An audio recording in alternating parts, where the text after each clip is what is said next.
What's up, guys? Welcome to BFF Report. I'm your host, Mike B, aka Fony, and today we're going to be taking a look at a game called Trine 2. Now, before we get started, I just want to put a little note out that I am definitely watching the stuff that's going on with SOPA and Pippa Protect IP, a thing that happened with Mega Upload. There's a lot of weird stuff going on as far as copyright infringement and all that stuff's concerned in our government, the U.S. government, that is. I understand that ACTA exists outside of here, and I'm keeping an eye on that as well. But I strongly urge you guys to go and look it up, or if you don't want to waste a lot of time trying to learn everything all at once, maybe at least give yourself a little bit of oversight on what's going on with Blizz Blues.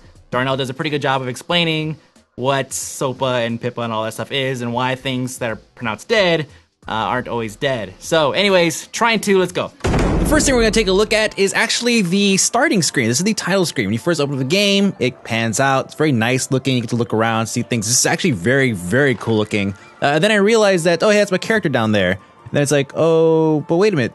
I could move around in the title screen. I for some reason, I just thought this was kind of interesting. I could just swing around here and just pretty much just dick off and do nothing, really. There's absolutely nothing gained by doing this. But anyways, Trine 2 is developed by Frozen Byte, and this game costs $14.99 on Steam. I think you can get it on Xbox Live and PS3. You can even buy it from their website using PayPal, of all things. So they're pretty much just selling it anywhere for $15. And it definitely reminds me of some of the older games I used to play when I was a kid. You have Flashback, you have Out of This World, Prince of Persia. A lot of you guys have probably played that.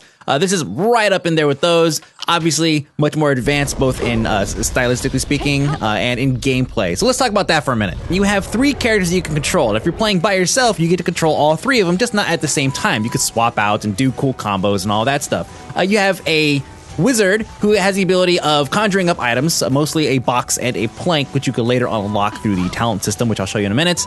And he also has the ability to levitate things. Not everything can be levitated and rotated and all that stuff, but there are certain objects you have your mouse over and you can actually pick them up, move them, maneuver them certain ways, and build certain puzzles and just do all kinds of crazy stuff. Then you have this girl here, Zoya the Thief, and she's the Assassin's Creed type character, but she has a grapple and also a bow and arrow. So she's more of your range / really cool ways of getting around type character. She also has a stealth that you can unlock later. Again, I will show you that as we get into the more in-depth talent stuff. And lastly, we have Pontius, the Fat Knight.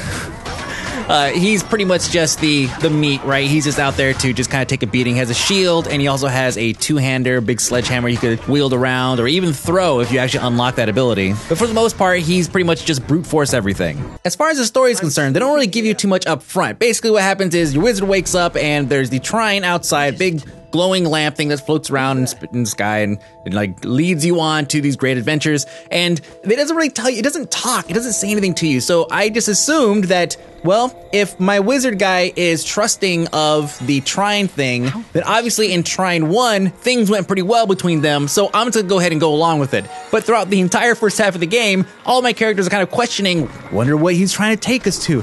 What is it, Lassie? What is it? Like, dude, if it could just like say something at the beginning, just to kind of reassure people that like maybe didn't play Trine 1, like, I don't know. Hey, I'm afraid that I've returned because dumbass princess is stuck in another f***ing castle and I would help, but I don't have any f***ing arms because I'm a floating f***ing porch light. You in? See, that's all I need, just a little bit of reassurance. Now I can go on this journey and feel good about it. Now, like I said, every class has its own unique purpose and its own way of contributing to the team's success in this game, and you could swap out just like on the fly. So if you want to jump up somewhere and then switch to the knight and then whack some guy with a 2-hander, you could totally do that if you wanted.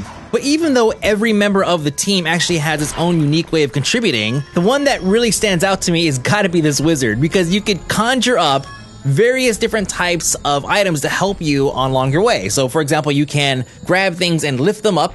Actually, I found out later on while I was doing co-op that you can actually lift up monsters if you spec into it, and I thought maybe it would not be that big of a deal, but it proved to be hilarious, just taking the guy and swinging him around in circles and then throwing him. I don't know why I thought that was funny. But you could create planks, you could create tons of boxes, and just the fact that you could add stackable elements to the game really makes it seem like this is probably the guy that you don't want to die off while you're running between checkpoints. Speaking of, this game uses a checkpoint system, whereas as you're going through the map, or the level, or the whatever you want to call it, you have these little orbs that you walk past. They make like a sparkly sound, and then whenever you walk past it, any one of your heroes, if they had fallen, then they would actually re-res, and then you could keep going. So if you have a particular puzzle that you're trying to solve and you keep losing somebody because you keep trying to do something really stupid, you can actually jump back up to that little orb thing and just keep rechecking over and over again to just keep on refreshing that one lost hero. We actually are looking at an example of this right here. As you saw, I guess I thought the shield would stop this flower from eating my dude. And so there, I thought maybe I could just swing past him real quick and get by it. Everything would be cool. So this is my first time actually encountering this. And here I am conjuring up planks. And I think boxes at the beginning trying to throw it at this thing. And then I realized, or I figured, maybe I could do this. And I'll just float this and walk and float it and walk. And maybe that'll work. And you know, one of the things that makes this game interesting is that you pull off these crazy stunts and you're like, that's probably not the way that was supposed to be done, but whatever, it works. And here's an example of me doing co-op with Teddy Torrin, that's him on the left-hand side there, and he said, I want to see how you solve this puzzle. And I was like, okay, sure. Now, I've already had a few drinks, so of course I'm like, hey, yo, watch this. And I built like some crazy, like, counterweight-based drawbridge.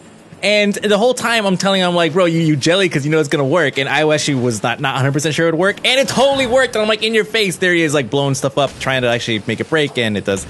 So then I asked him to show me how it was supposed to happen. So you had to go down here, you drain the water, then you break the rope on the barrel, then you turn on the water drains from one side, it comes up the other side. See, the barrel comes to the top. Then you float it over to the other side here, and then you have to find a way to kind of shove them into the corners there to block those little air pipes, little things blowing air there. And then he's creating boxes and he's pushing everything over and he's trying to get it just right. And he finally gets it right about where he needs it. Cranks the lever again, the water comes back up, the barrels are up, and then we're able to cross over to the other side. My way just seemed so much cooler, I'm sorry. Now, I really want to get to the co-op stuff, but I have a couple other things I want to cover first. See, we have the talent type system where you have skills that you could dump points into, and you get these by collecting these orbs, and you get these orbs that pop out of like dudes that you kill, or they're like hidden up in certain blocks and you have to like break things, get them to fall down, or they're just kind of laying around all over the place. And as you collect these are your experience orbs. You actually gain levels, you gain points that you could spend on various skills to augment certain characters' abilities.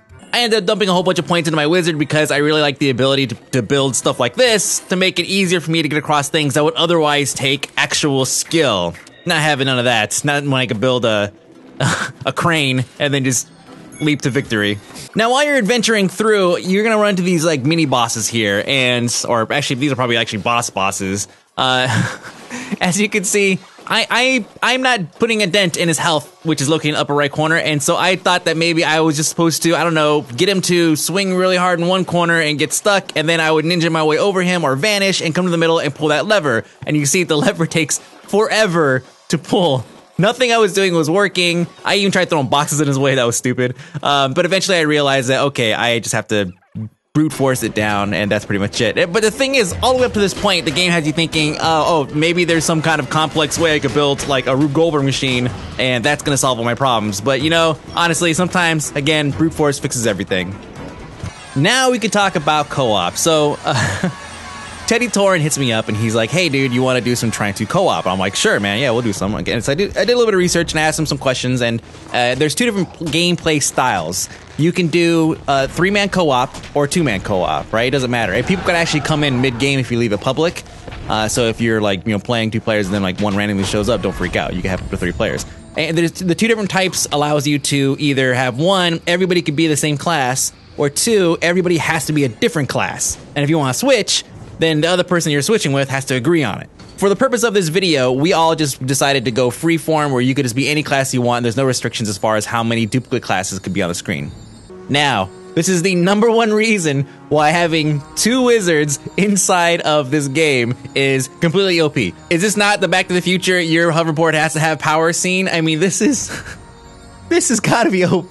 Just stand on each other's hoverboards and then just fly across. And you know what sucks is that, I mean, first off, doing co-op with somebody else, obviously that's what co-op is, but playing the game with somebody else brings another level, another dynamic to the game, because you end up coming up with more creative ways of getting around things. Unfortunately, if you resort to doing this all the time, there's very few puzzles that you can't just circumvent by just hoverboarding around it. I mean, I have like tons of clips that I got just from last night of just ridiculousness. I mean, you can grief each other just to the end, right? Here, Teddy Torn made it to the top first, and so he's raining down planks on us while we're trying to build some kind of complex, like, bridge system to get up to the top, and he's just being a dick. Then, of course, if you're controlling the hoverboard and you're floating across somebody, or maybe over some acid, that's always fun. The griefing potential is just endless, and I almost want to just play this game just to get random people to join my pub server and then just be a douchebag. It's kind of like when I did that Portal 2 co-op, like, griefing thing. That is what I want to do with this game, because it's just so many levels of fun, and you could still progress through the game, have fun, and then also grief everybody around you. But I guess in that situation, it would just be fun for me. Oh well. Alright guys, so that is Trine 2. Again, it's $15. You get it pretty much anywhere at that price. Next week, I'm going to be taking a look at either Kingdoms of Amalur, the Reckoning game that's coming out. There's actually a demo that's on Steam. I just downloaded it, and it's sitting right over there, so I might go check it out here in a little bit, and if it's something I could cover on BFF Report, then I totally will, because I know that a lot of people are looking forward to that. And then also I have the option of doing possibly Dungeon Defenders. Really, it's not because it's a new game or anything, but I've honestly been hoarding this game and just keeping it to myself and been playing it for a very long time. Without ever mentioning it. I feel kind of bad. It's almost like it's like my precious. I've just been playing it on my phone, on 2 phones, and my iPad, and PC, and Xbox. Yes, I own that many copies of it. Don't tell my wife. All right, guys. So we'll talk to you guys next week. Bye.